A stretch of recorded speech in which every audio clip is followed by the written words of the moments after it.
Thank you, আসসালামু আলাইকুম। Thank you. জাতীয়তাবাদী দলের প্রতিষ্ঠাতা চেয়ারম্যান শহীদ প্রেসিডেন্ট জিয়াউর রহমান,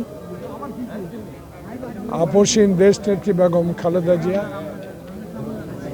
আগামী রাষ্ট্রনায়ক তারেক রহমানের বাংলাদেশ জাতীয়তাবাদী দলের মনোনয়ন নিয়ে আজকে সেনবাগ উপজেলার নির্বাহী অফিসারের কার্যালয়ে শেষ দিনের আগের দিন আমরা মনোনয়নপত্র জমা দিয়েছি। সকল কিছুর মালিক আল্লাহ।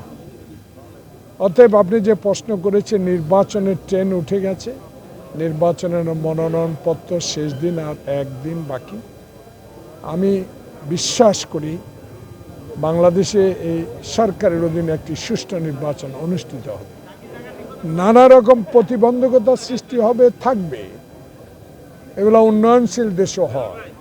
অতএব নির্বাচন ব্যাহত হওয়ার আর কোনো সম্ভাবনা আছে বলে আমি মনে করি না।